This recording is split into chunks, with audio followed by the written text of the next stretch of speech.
You're Okay, good. guys. You look great from this side. I'll tell you that. Thank you. And Oh, you got, we look great. we How look about amazing. How about that?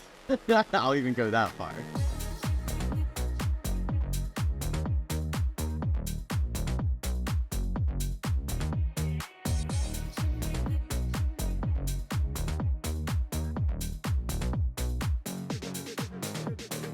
Hope, like I said, I've been looking forward to this all day. And, when I think about Texas, I think about all my friends down south. And I think about you, I think about Nicola, I think about Luca. And I'm especially thinking about Act 2 right now. This ain't Texas. Ain't no hold 'em. This is hope, hope, hope, hope, hope. And I can't sing anymore because Parkwood Entertainment's going to we're get on my going to copyright. so lay your cars down, down, down, down. Take us back. I want to know about young Hope. Who is she? When I say shy, like, let's say you are blocking my way. I need to go through a door. I would just look at you. I would say, excuse me, because I was too scared. So I was really, really, and I don't even know where that came from because neither of my parents are shy. They are the absolute opposite. But I was. I Good. was really quiet. And still am though. Really, really, really smart. That's so interesting to compare to the person I know today, right? And so many of Well, us shut know. up now. So Your nuclear family, where you grew up, the other people around you, did you feel any other friends or loved ones? Were those shy people as well? it was just me. And like I said, looking back on it, it was just really weird. That's how I was. I danced for 12 or 13 years growing up. So I had no problems, going on stage for recitals. I had no problems like doing solo pieces. And It's just when I was in real life in front of people outside the dance realm, but even outside of school, it was just so intimidating. Like I would really shrink myself and like, can these people please move? yeah, I need to go through this door. I am too afraid to speak up and say, I need to go through that door. it's like you are using your mind powers to physically move them out of the way is the envision. I envision almost like, Stranger Things or something. You're like moving people with your mind. So it's so funny because I can't draw a straight line to save my life right now. But back then, so I was into dolls.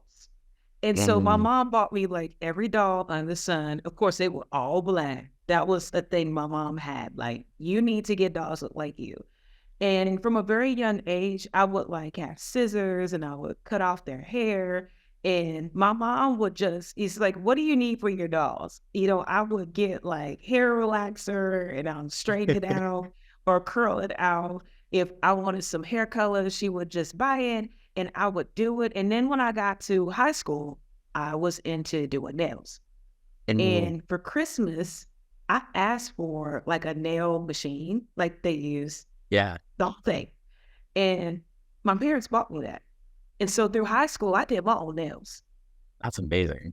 And that's something people don't know about me. I mean, I'm like highly into makeup and the flashy, nails and all that stuff. But I used to do that growing up. That's so Just fun. because I was shy. And I would go to school with my nails on and be like, because I didn't want anybody to ask me who did them. Oh, and you're like, it's all me. It's just me, little Miss Hope.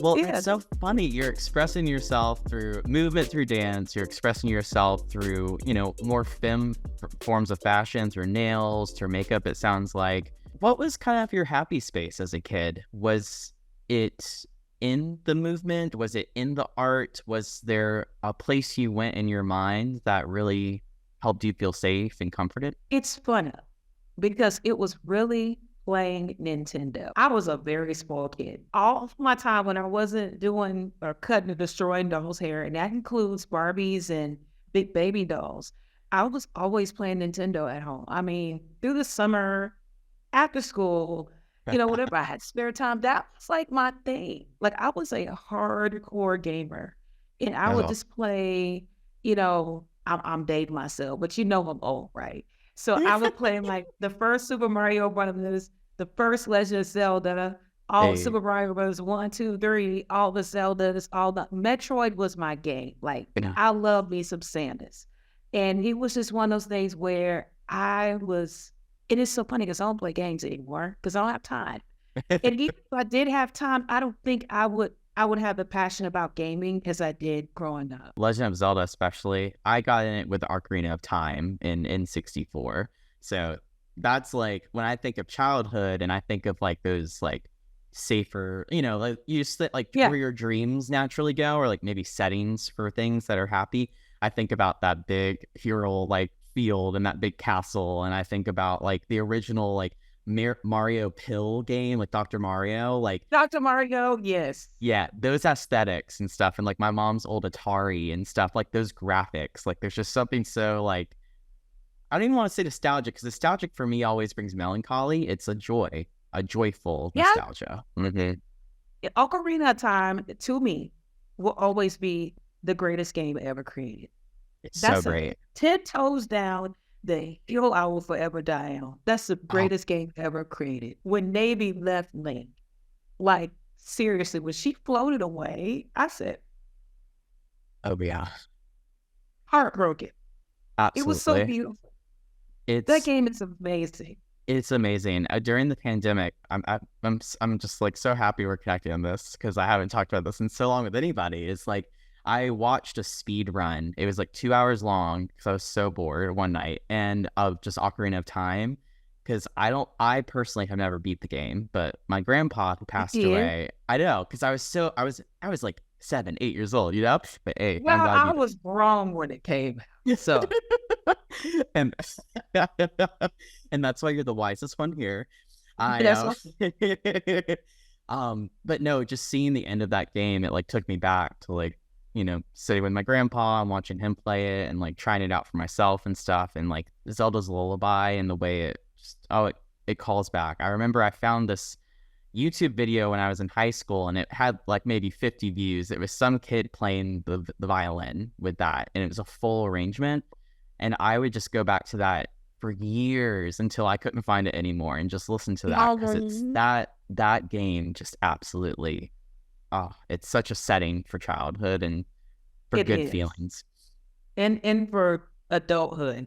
Yeah, But okay. yes, yeah. Let me abbreviate that one. Yeah, Yeah. I talk about that in therapy sometimes because I'm trying to come back to it a little bit and Yeah. see it as like, yeah, it's just such a nice mental release of putting yourself somewhere else that's fun and it's still you, but you can be someone else a little bit. Very, Right. in some ways, similar to fitness, right? Like we get to step into like a heightened form of ourselves for group fitness, but let, don't let me get ahead of myself.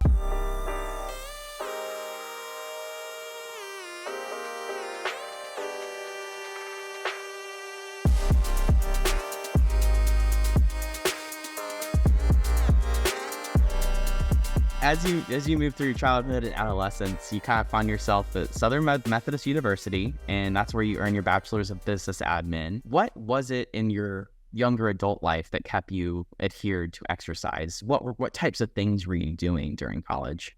So I'll tell you what's very interesting. So there is a story behind this. So I did dance. I can't remember in seventh or eighth grade. And I was sitting on my bed and I got up and my knee was laying this way. oh, And I kept having issues with my knee and then knees dislocating. My mom took me to the doctor finally. She took me to ortho, and they were like, what was happening is, ball socket. I can't remember which one. One of them was actually growing more than the other, oh, and the other one couldn't keep up. And so through high school, I didn't know this. I actually wore leg braces under my clothes really? because my knees were so sensitive to just the subtle movement or any movement that they would just dislocate. And the doctor was really concerned, like, if this keeps happening to her, she's going to have some type of surgery or we're going to do something like put the metal braces on her until she's able to get stabilized. So I'll stop that story right there because that's going to lead into fitness later on. But yeah, through high school, well, not luckily, I went to a magnet high school that didn't have sports, but it Yeah. was a business high school. So my cluster in high school was accounting. So Nice. that's why I ended up getting a degree in accounting because I loved it. And honestly, I still do. I love accounting. I love numbers. I love the work, hated the personalities. So I love the money too. I bet. I bet you did. It's a high Yeah, need the money's job. good. Hey, y'all, accounting and finance are great if you want to make some money. You know, coming from not being able to do anything physical anymore. Mhm. And it was just weird that that was the thing. I'm like, wait a minute. So when I go to college, that's what I'm majoring in. But of course, I was real ambitious going in. I was like, I want to major in like mathematics and management science, counting. What were you doing outside of your studies? Were you someone that was more social in college than you were in your teens or adolescence? Yeah, because I like boys. And so that's why I had to be very social because I wanted, you know, Yeah. boyfriend. I wanted to be booed up because everybody in college had somebody. I wanted to have somebody. So, you know, puberty brings along a change. Oh, I gotta say it does. And then of course, when you're in college, you know, you have to speak in class. Yeah. And it's one of those things where I think by the time I got to college, because I went to the type of high school that I went to, where we took classes in accounting and we had entrepreneurship classes and we had business classes. I remember doing like big old presentations. I remember, I think when I was a sophomore in high school, I had to get up and present a budget for like a family of like 7. My teacher, she was like, this is the best project I've ever seen. I mean, I saying it now. I asked, but the thing is, I didn't ask my parents. It was Yeah. just, it all came to me. And I think that's when I realized I have a very strong analytical mind. That intrigues me. I love that that's the way that the shell was broken, right? Of Yeah. just here's this opportunity, I have to do this, and then thankfully the payoff was there. You're like, oh my gosh, like I mean, I was a there's straight A student. Mhm. I wasn't bringing nothing home less than an A. I wasn't catching A. Look, black parents, I- Would this have been a possibility for that person at 2021? Would you have said, yeah, I could see that happening for me? no. One thing that Ortho said was if you work out, if you move your body, as you get older, your knees will get stronger, your body will get stronger, your muscles will get stronger to support you. And that was something I always had in the back of my mind, even through college. I would be up all night because my legs just hurt. Mm. And I even had to, you know, a couple times, you know, have to wear the leg braces, you know, in college. And nobody, this is my first time ever saying anything about it. Nobody really knew about that. Like I struggled a lot. And it was with that doctor, I thought about it. I was like, you know what? Maybe if I start exercising, this freaking pain will stop. And And sure enough, it did.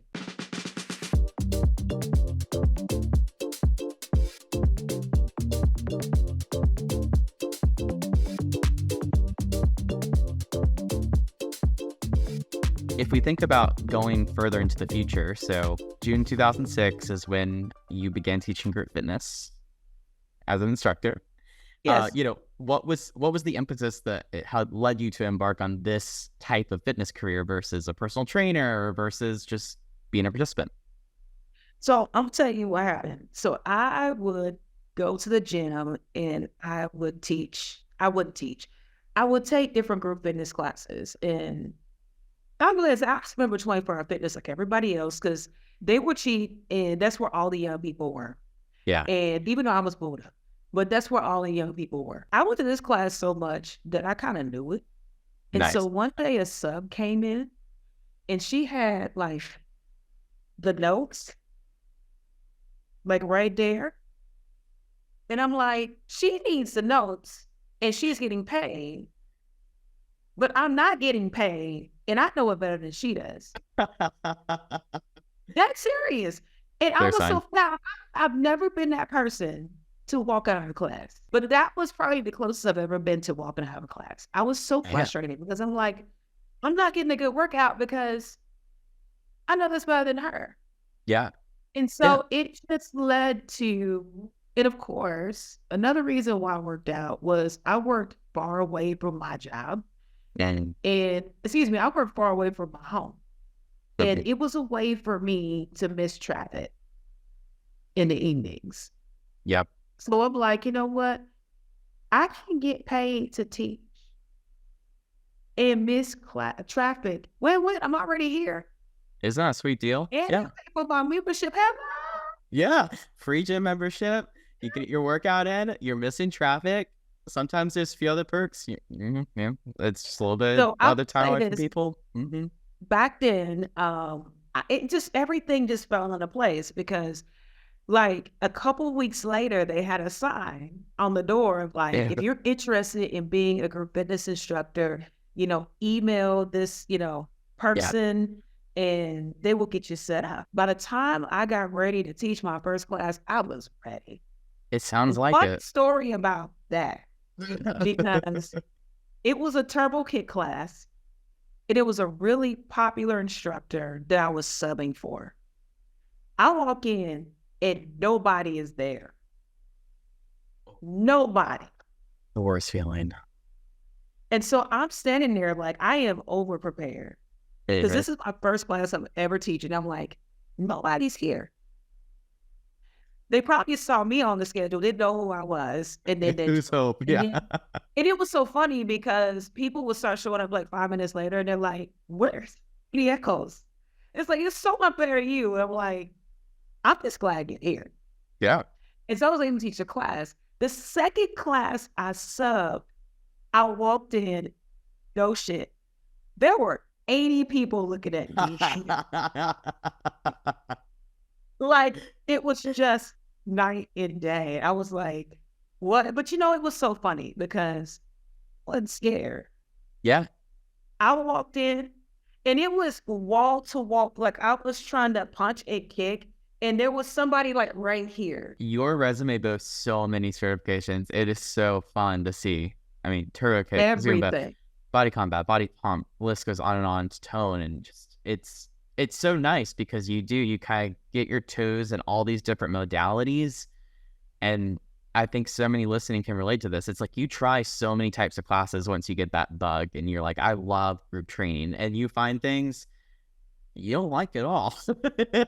Sometimes we teach them, and then we're like, yeah, I'm gonna put that away, and I'm gonna go focus on something else. Just go stop this and then be conveniently busy if somebody calls me. Convenient, yeah. But keep me on the schedule. Yeah, I sub redact. Exactly. I know. I'm like, keep me on the sub list just in case I'm in the mood that day. I might be down, but most of the time not.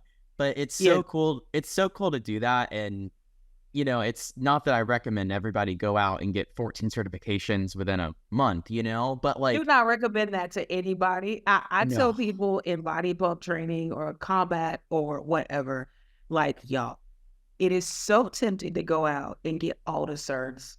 But what I ended up learning the hard way was I can do a lot of things. But I found myself, and this is a great example, I want to say about 10 years ago, I was doing body pump, body combat. Back then it was CX Works, Les Mills Core. I was teaching Zumba. I was running boot camps. Yeah, I think there was something else. I was teaching Insanity. I was doing 7 different things. And I wasn't very good at any of them. I mean, for my standards, somebody else would probably think I was fantastic, but personally, I knew that I was basically spinning my wheels. Like, oh my God, I gotta go teach body pump. But it was like, oh my goodness, let me go look at this corner. Yeah. Okay, hey y'all, what's up? Squad 2. Oh yes. Shit. That ain't what it is. Right. It wasn't, I didn't have the time to dig into one format or two And and just definitely, be phenomenal really, at those. Instead, personally, I thought I was very average at everything at that time. And that's the reason why I feel like instructors and fitness professionals have to learn that the hard way.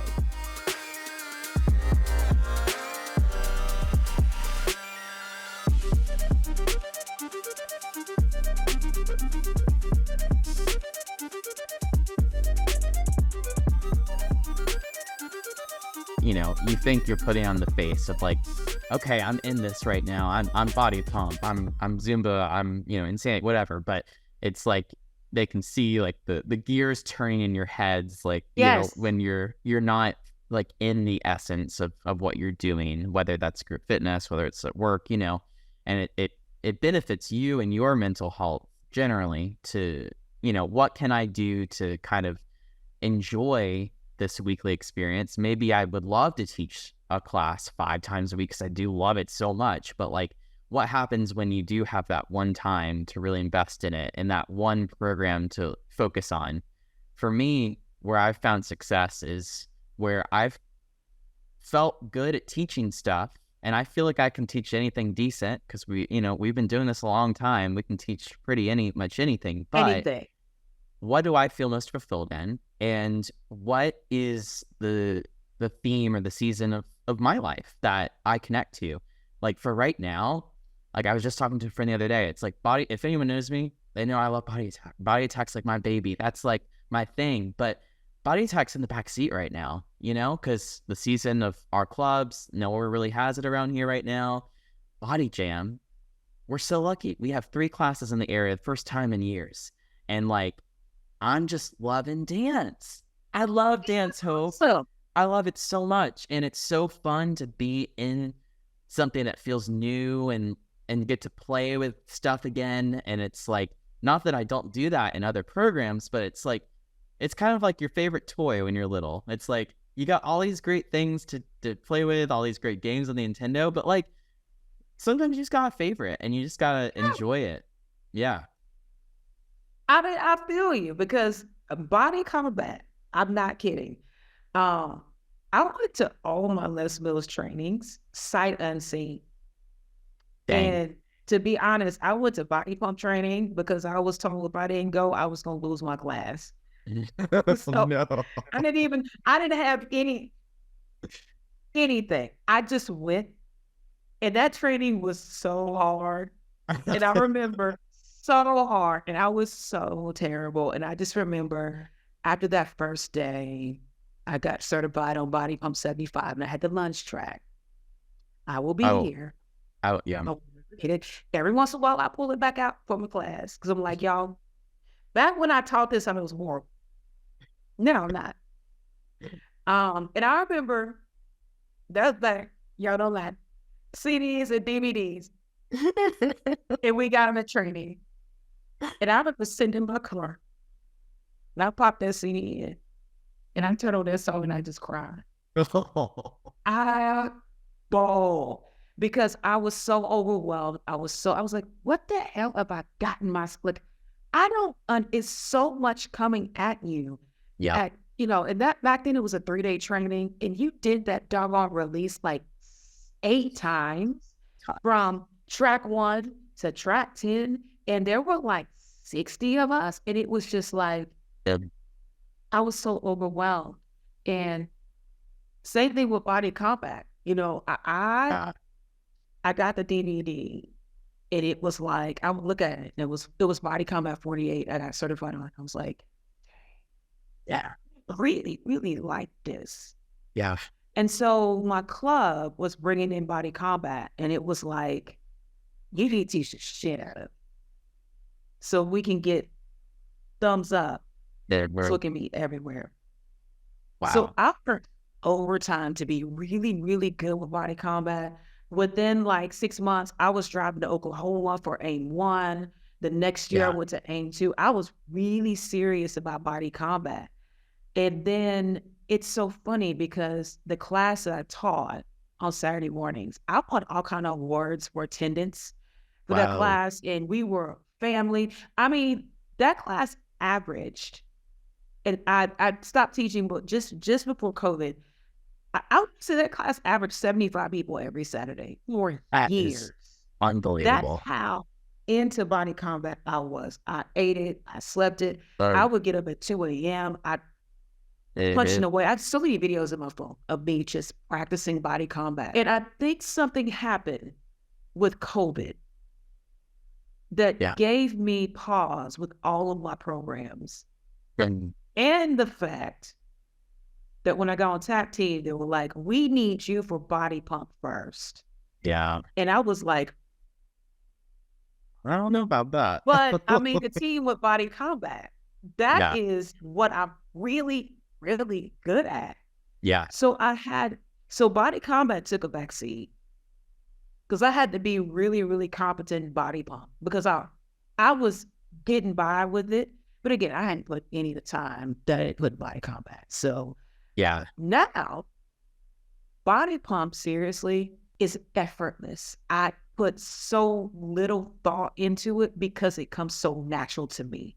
Yeah. I love it. Body combat is hard for me right now. Mhm. That's the season I'm in with it, and I know that's going to shock a lot of people because Mhm. it made my name in Les Mills of body combat. I still love it. I still do it at home. I still practice. But man, Yeah. I think about 10 years ago how passionate I was, how I would sub all the classes. Oh, yeah. And now I'm just kind of like I'm watching other people sub all the class. Like, But they let a body pump come up or let tone come up. I know. I know. Yeah. But it's just really weird. So I feel you on that. It's just, I think when you're in fitness or when you do anything for so long and something becomes so passionate for you that after a while, something else catches on and it becomes your thing. There's nothing wrong with it. I think it becomes a problem. We already discussed this when you try to do that thing and you act like that's still your passion and it shows that it isn't. Yes. And I'm so glad you said that too, because it doesn't mean you're not in love with it anymore. It doesn't mean that it's lost value to you. It almost becomes more sacred. I And love like I've I used to see practicing combat as work. yep. These days, when I turn on, I actually did release 98. I ran through it the other day. And it was like I felt like a participant. I mean, At this season and in this season of my life, I think that's what I need. like, We're both trainers, assessors, presenters, you know, we're up here. And it's mhm. really hard to find things that you just love. That's why I will never get certified body balance. And That's the thing that I love to do. There is no commitment. yeah. There's nobody telling me I need to teach at this time. No, will never get certified in body balance because that's what I love to do in my quiet time, in my off time. You get certified in everything. Yeah. It's all work. Um, Where's the leisure? Where's the fun? yes. Where's the non-commitment of it? And I feel like a lot of people get burnt out because they don't have a program or a workout or another outlet where it's just fun. We get so caught up in wanting to create those things for other people, which is great because ultimately we're in a service profession and it is about the people that we teach and that what they're coming for. But as cliche as it is, filling your own cup to serve others or just to have a full cup, you gotta That's right. have your own stuff. And whether it's, something that is a similar modality, sometimes it's something completely different. Like, I agree with you. Like, and I'm not in that season right now where body balance is like all I love to do outside of like teaching. But like, there was a point where it was like, oh my gosh, I love like just coming and feeling something as I see it almost performed like a play. Like Yeah, I don't know what the PAs are doing behind stage. Whereas like Body Attack, and I'm like, I know every step. I know when the lights are gonna shine.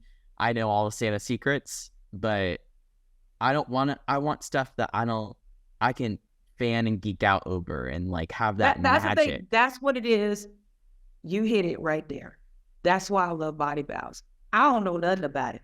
I don't want to know anything about it. I'll let the people who love it, who are the experts, do their thing. But Yep. I'm just gonna keep turning on Les Mills Plus and doing it at home.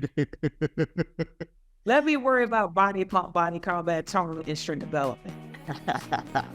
I love But it, body Hope. balance, But it is, yeah, wow, no. it's I there don't for want you. it.